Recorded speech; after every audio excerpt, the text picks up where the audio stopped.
Hallelujah, praise the Lord. परमेश्वर हमारा शरण स्थान और बल है, संकट में सहज में मिलने वाला सहायक है।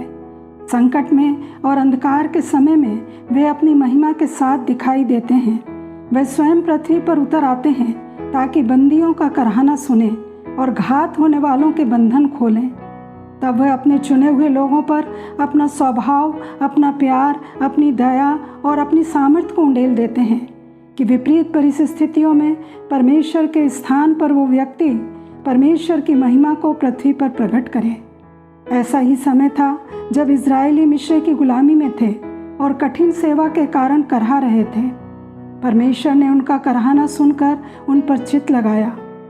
बाइबल बताती है कि हर एक विश्वासी के लिए प्रभु की महिमा देखना संभव है। वे अपनी महिमा उन सभी पर प्रकट करते हैं जो उन्हें ढूंढते हैं। उनकी महिमा का ज्ञान उनके लोगों के जीवनों को आने वाले तूफानों के लिए तैयार करने के लिए है, उन्हें बनाने और पवित्र लोगों के बीच एक विरासत देने के लिए है।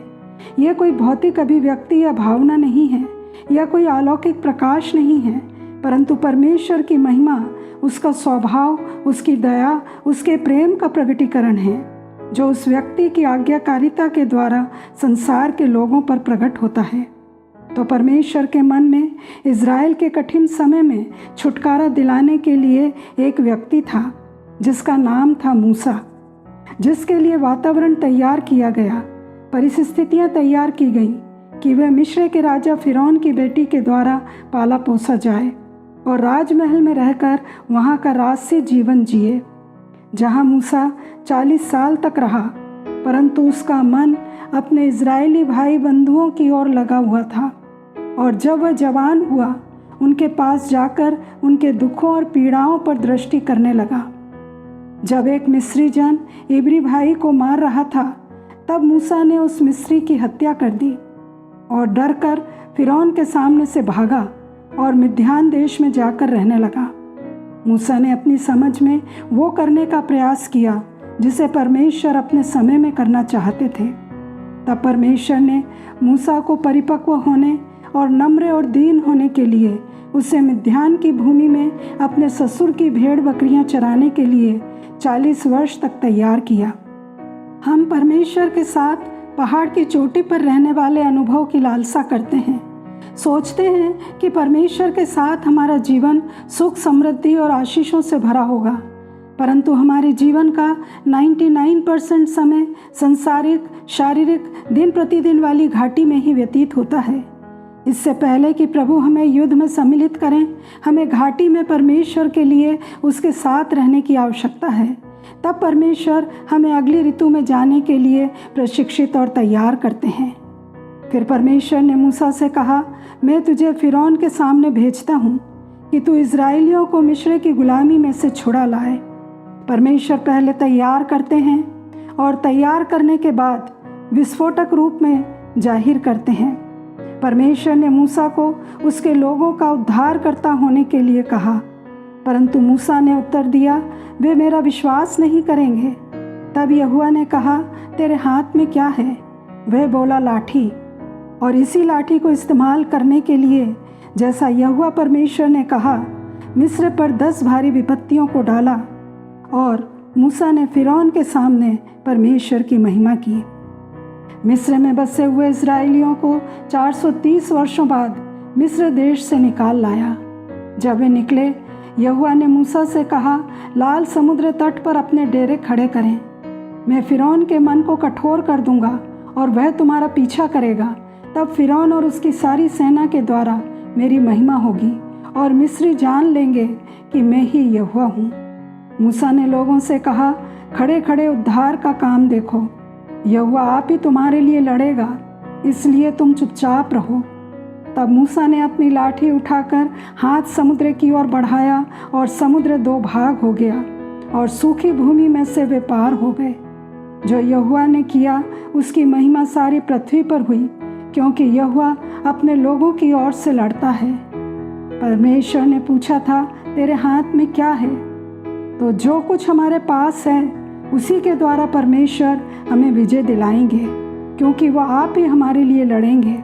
और इस प्रतिज्ञा को पूरा करने के लिए परमेश्वर अपने लोगों को उस स्थान पर नहीं छोड़ते जहां वो उन्हें पाते हैं, बल्कि उन्हें विश्वास की एक नई समझ की ओर ले जाते हैं। उस समझ में बढ़ते हुए मूसा ने कहा, मुझे अपना तेज दिखा। तब यहोवा ने निर्गमन 34, 6 और 7 वर्ष में कहा, यहोवा दयालु और अनुग्रहकारी, कोप करने में धीरजवंत और अति करुणामय और सत्य, हजारों पीढ़ियों तक निरंतर करुणा करने वाला, अधर्म और अपराध और पाप क्षमा करने वाला है। जब परमेश्वर अपने लोगों पर अपनी महिमा प्रकट करते हैं तो उनका एक उद्देश्य होता है। उन्होंने मूसा को अपनी महिमा देखने की अनुमति दी कि उसे समझकर वे अपने को बदल सके। 2 कुरिन्थियों 3:18 में लिखा है, परंतु जब हम सबके उघाड़े चेहरे से प्रभु का प्रताप इस प्रकार प्रकट होता है जिस प्रकार दर्पण में, तो प्रभु के द्वारा जो आत्मा है, हम उसी तेजस्वी रूप में अंश अंश करके बदलते जाते हैं। तब तक तलाश करते रहना है जब तक उसमें जड़ ना पकड़ लें और वह भीतर से प्रकट ना हो जाए।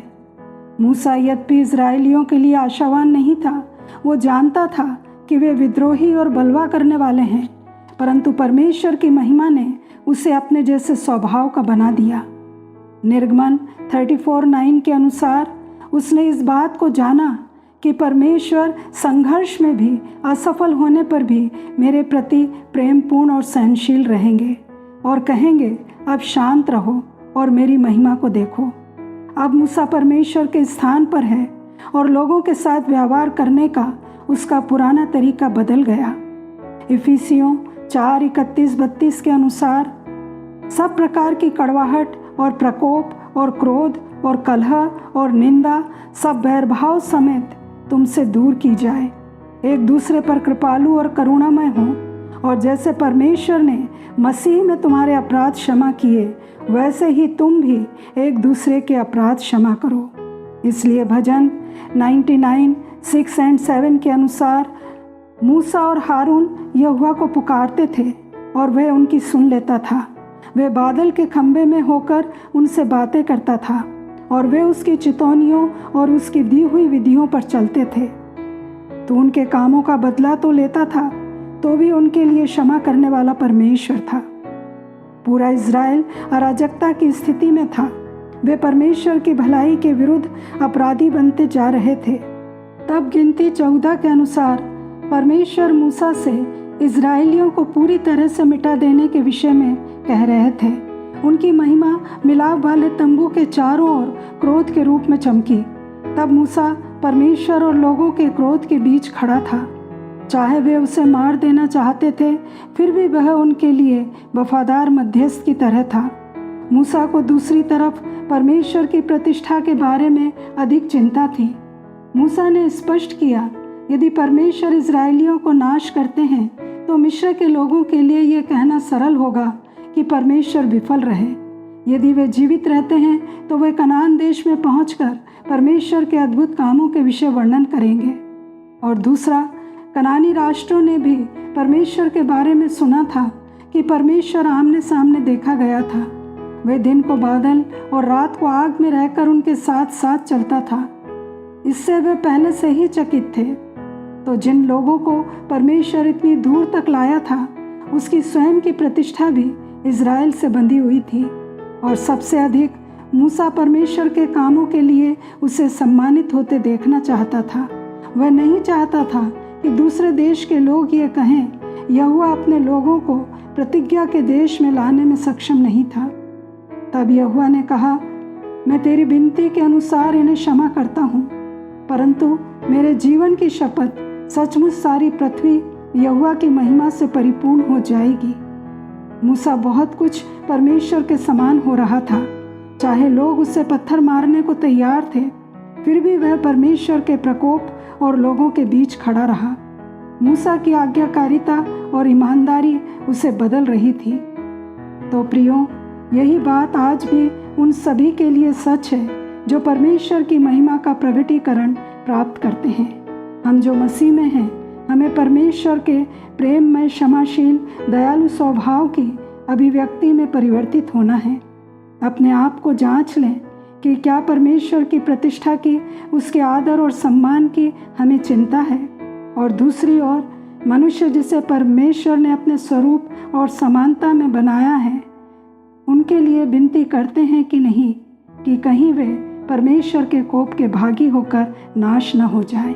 प्रभु इस संदेश के द्वारा हम सबों को आशीष दें, यीशु मसीह के नाम में, आमीन।